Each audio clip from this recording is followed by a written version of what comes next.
Hello guys, welcome back to my channel, and today we're going to continue to take a look at the scenario about what if civilization started over. Yeah, it's been a while, and because I took a break from all this wicso series, but yeah, we're back with the start. In the last episode, we saw the start of the War of the Sailors. Also, I added the occupation forces. So yeah, these ones are from the red team. These ones are from the green team, which is Germany. So yeah, Malmo in Germany. And yeah, now I'm going to use occupation forces for whatever happens, I guess. Whenever I can, I will to make it less confusing, I guess. I'm probably going to make a color rebrand after this big war, but anyways, let's start over here because I'm going to see Oslo making an offensive. And yeah, these are going to be their occupation forces, and we see that they do actually a pretty good offensive, and that they almost cut off this.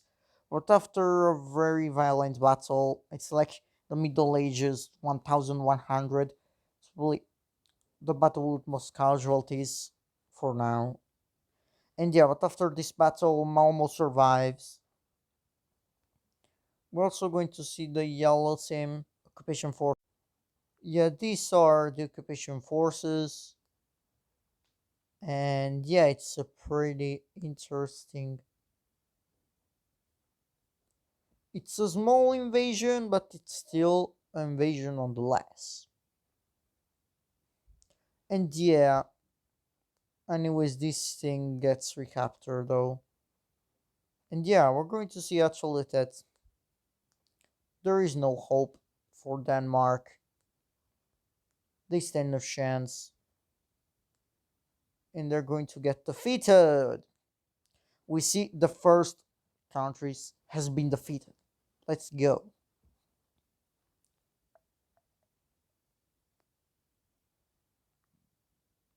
But then we're going to see on this front, yeah, we're going to see this are going to be the Baltic team occupation forces. And yeah, this is what they managed to do for now. But now we're going to see that Belarus is focusing themselves on the Russian League, and they're jumping this country first. And we're actually going to use this color for occupation zone. And yeah, this is what they managed to do. It isn't a lot, but it surely is a honest work. And yeah, we see actually them keep focusing against the Russian league. And yeah, they're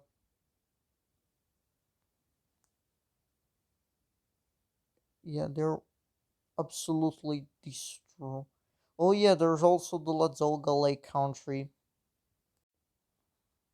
We know this is the same color, okay? We're going to see that this is going to be their occupation forces, and they're actually going to be pretty powerful. And also Archangelsk is joining in. This is no. This is going to be their occupation zone, occupation forces, and we see that actually it's a pretty interesting front. We're also going to see that there is going to be a small offensive, but Crimea is reclaiming all of this land. Yeah, the Crimeans are actually winning currently because all of the population is motivated to defeat the enemy, and it's a nationalistic country, and yeah. But now let's take a look at the rivalry, which is. Oh, but first, we have this. Yeah, we're actually going to see that the Rhineland is getting invaded by Line Belgium. It's going to be a small offensive. Let's do not. These are going to be the occupation. And yeah, since it's on the mountain, we aren't going to see that much fighting. And though the Belgians are winning, it's only going to see them making an offensive into the Dutch, which is weakening them even more. And yeah, they probably ain't surviving this one. But also we see that Brown France is fighting now. And the first thing is that actually we're going to see a Brown French victory first. Going to see them capturing some Scottish land, and they're going to fully annex this because it's a way to connect our land better, especially because it's not going really good in other places like here. Yeah, the Belgians are focusing to defeating the French.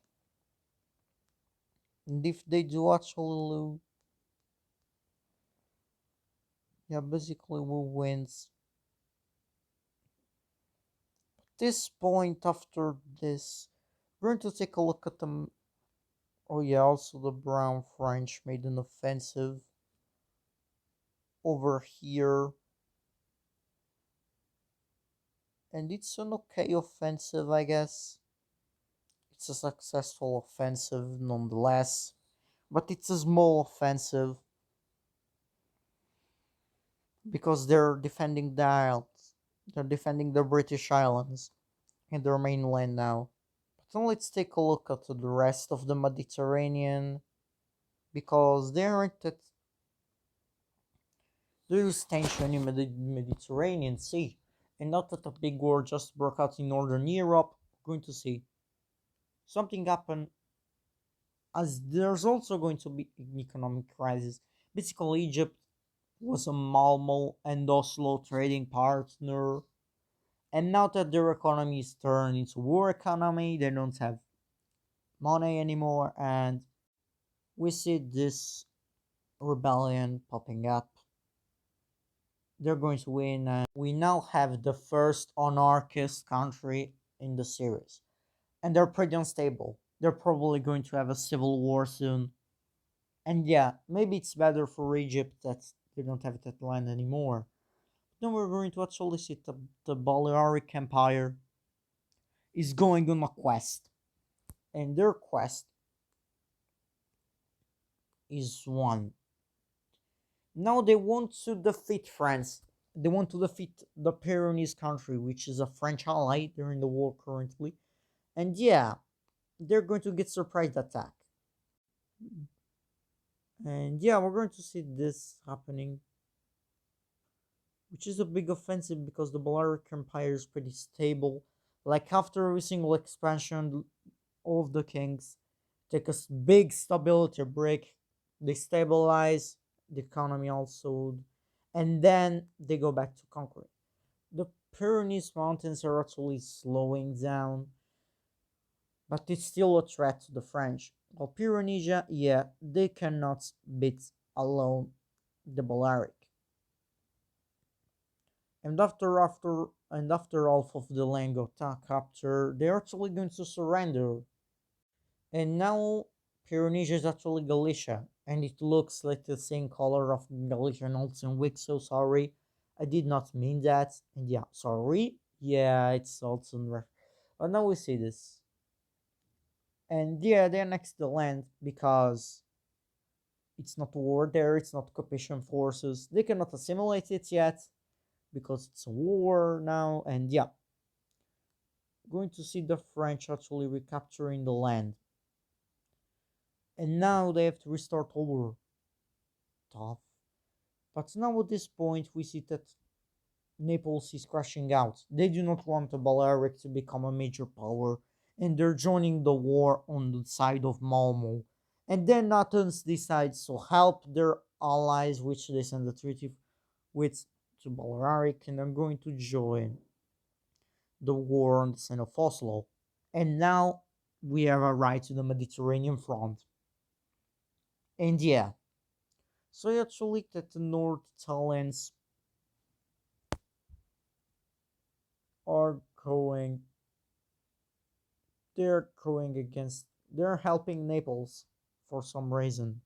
And yeah, Italy is kind of united. And they just defeated the Belgian army. Now let's see what will happen. because yeah, Naples is getting destroyed. Actually going to use this as occupation forces, and they make us very destroying campaign, and they were actually going to conquer all of Albania that easily. Yeah, Naples is disorganized in the Balkan land, but then they're going to have a battle over Corsica with their fleet. Before that, they're fighting the Line Belgians, and they're going to also win and make a landing. I'm going to make this the color, not changing it, but yeah, we see Naples advancing. Then they lose the battle over Corsica. That's not tough at all. I don't think this was the exact call. Okay, now here we go.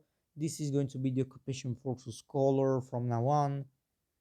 And yeah, it's a very harsh defeat for Naples. Most of their navy was actually defeated here. Well, planes aren't invented yet. They're not bombing that much. And yeah, this is actually helping the Line Belgians, which now have to fight a lot of fronts. And they have to make at least one of them collapse. And also, Egypt is having another crisis because Athens was a trade partner and they're now at war. And we see another state forming, and luckily they aren't anarchist. They are pretty stable, and this is going to be the country of Libya. Now let's take a look at the rest of the war and the other fronts, because Oslo is now sending troops. And this city is pretty hard to capture, but they're going to advance here, and with the help of Stockholm, they're going to recapture Stockholm, and they're going to make this win, which is a major win against Malmo. And now there's going to be a naval battle for this island, the Baltics against Malmo, and the Baltics are going to win because the red team was distracted. And yeah, this is a major victory. And also the ex Polish colonies are a bit unstable. Other than that, we see that the Belarusians have established a pretty good front. But now we're going to see. Be careful what's about to happen to the red team. Then we see this: the Crimeans advance on the front, then they lose to another. It's a pretty even front, as we guys can see. Yeah, the Russian League doesn't stand any chance. Like, they're getting invaded and destroyed and defeated, and people do not like that. Like, this league was supposed to counter foreign countries' expansion, but it isn't working. And yeah, even the strongest Russian countries are losing. Yeah. So let's see this happen with archangels expanding. To see also this happening. And they're still expanding. Like, dude, that's a big. They're sending their army basically or only there. It's insane how Stockholm and the Baltics, which have a rivalry, are now fighting together as allies, and they're actually cooperating pretty well. It's not that important, but it's an interesting fact. But now let's take a look at Poland. Oh, that's not good at all. Yeah, a rebellion just popped up in Poland, and it's of course supported by Malmo Alliance, which I forgot. And it was like, guys, forgot all of the names I said. These things are going to be called. I think the first alliance was the green circles and stuff.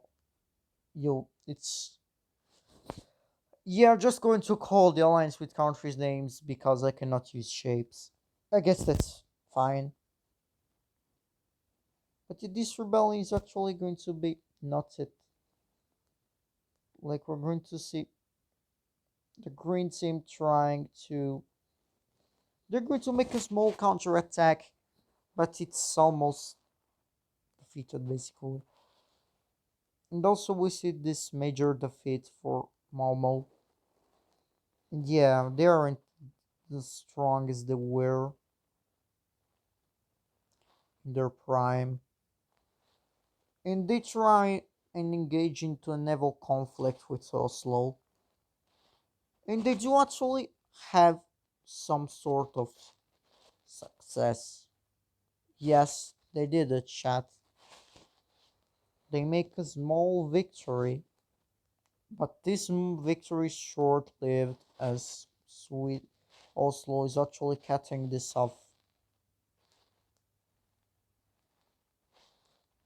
And we're going to see another defeat. Wonderful. Now let's take a look at the Dutch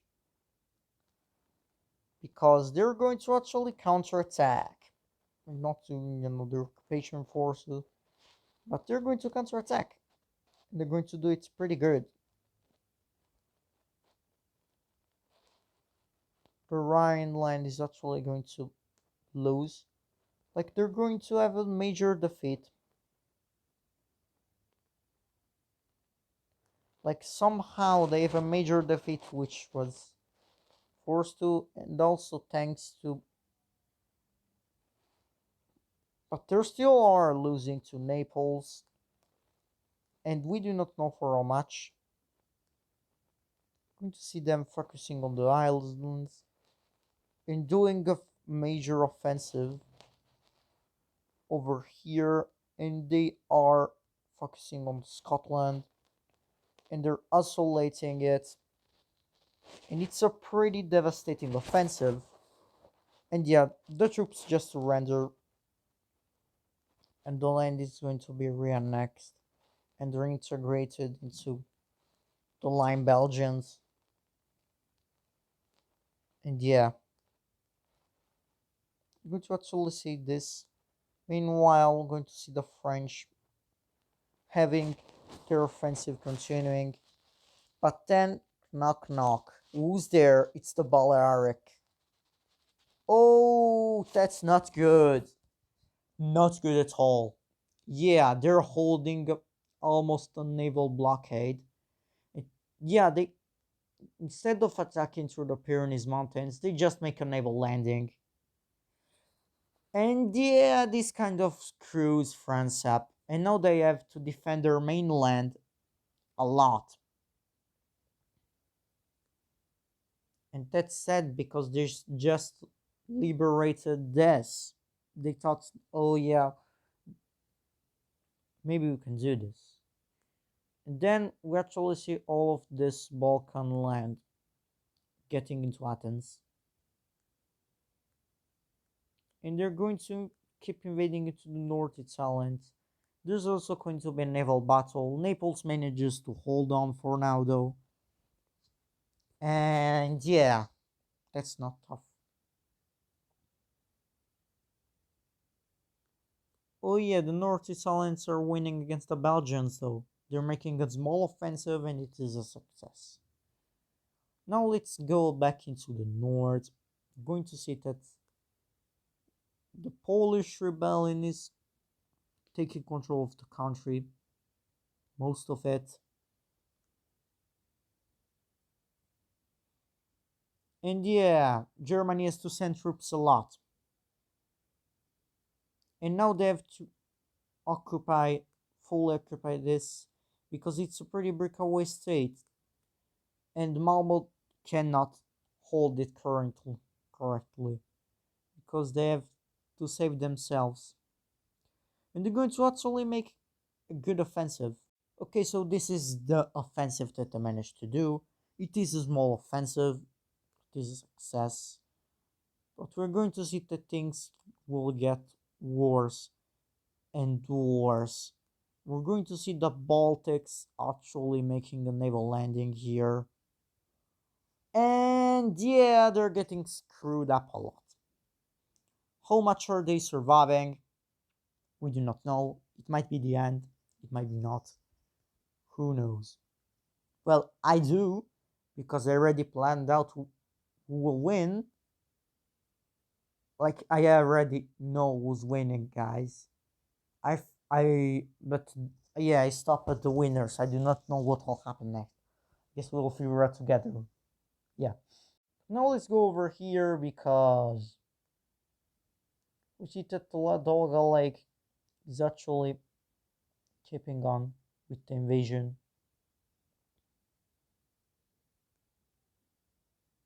And they're going to, yeah, the Russian League is starting to break apart, but like a lot.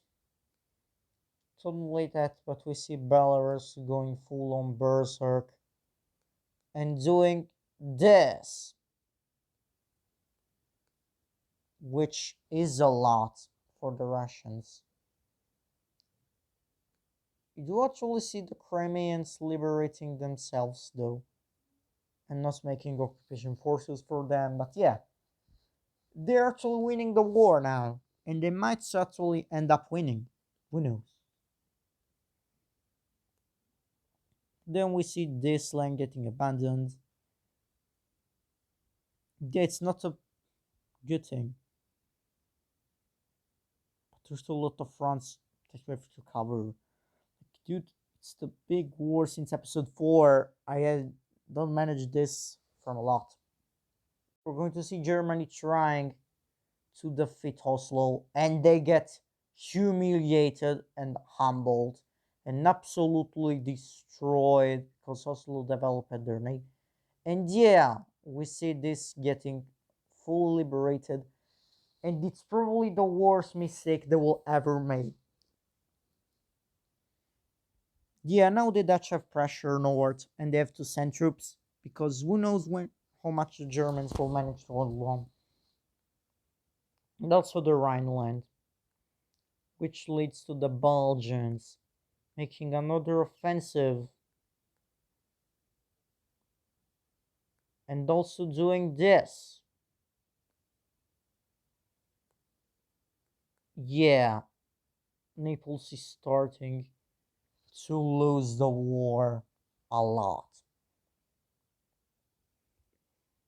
But then we're going to see the island of Man gets captured, and we see as we see that actually these areas start to encircled, and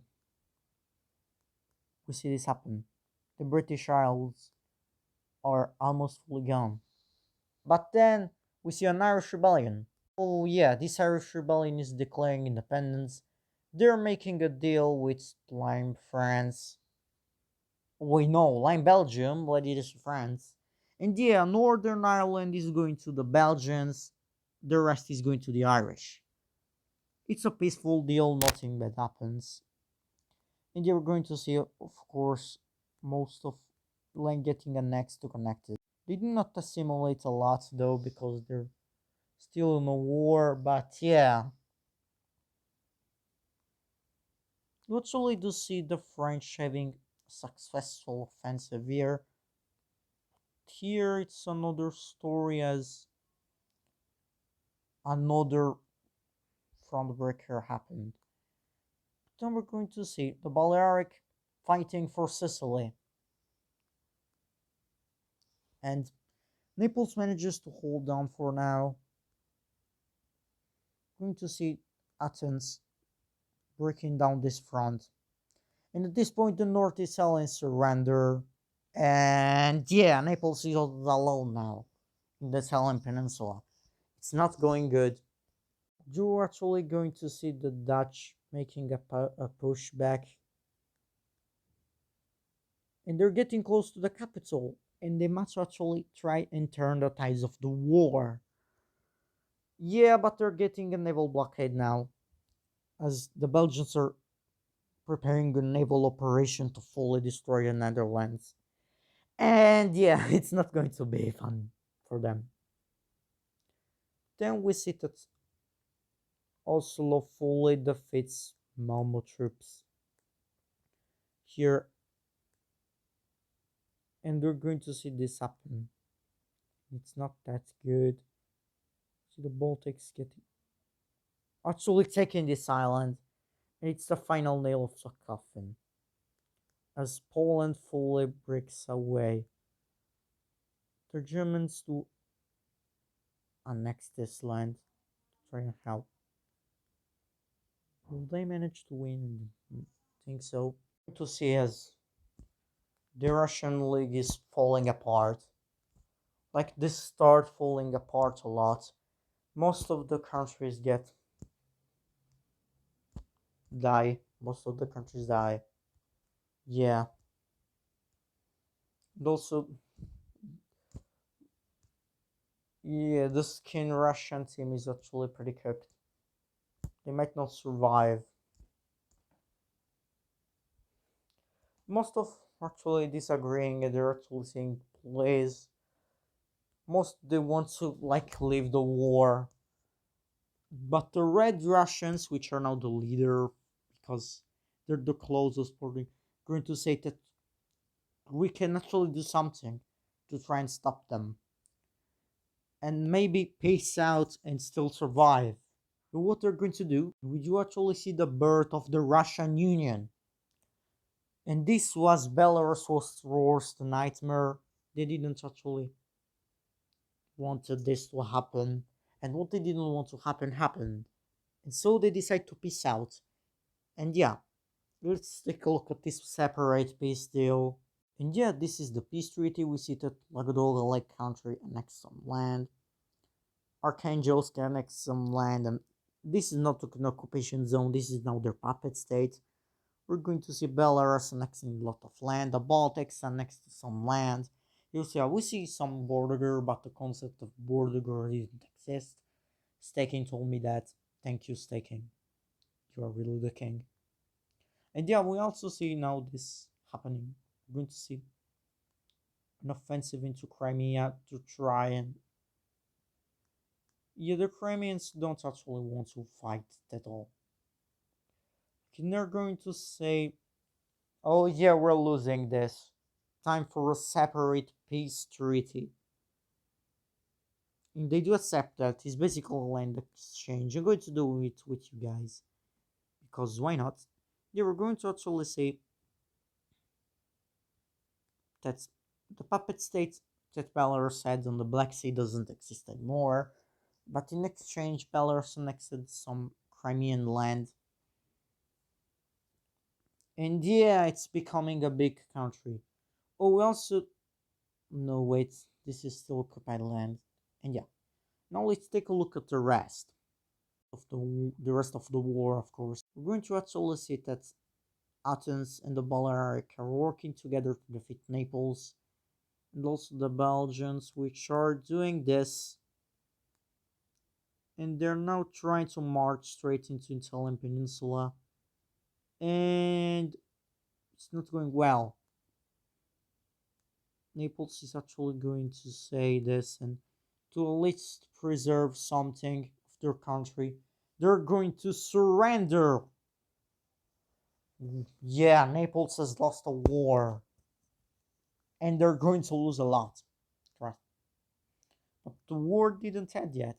We're now going to see that the Belgians can send troops to their fronts, especially because, yeah, the Dutch are actually going to be in a pretty bad situation. We're going to see the Rhineland start to, like, they do this offensive that somehow goes well, but that's really it.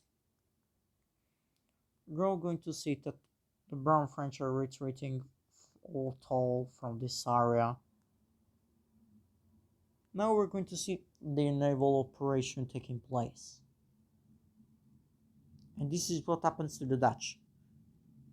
3, 2, 1. Yeah, it's a devastating blow.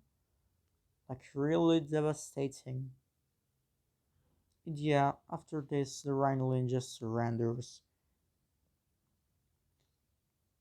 And the Brown French are still fighting, and they're hoping that Line Belgium collapses from instability. But against the greatest enemy, everybody are focusing India, we see Normandy getting conquered.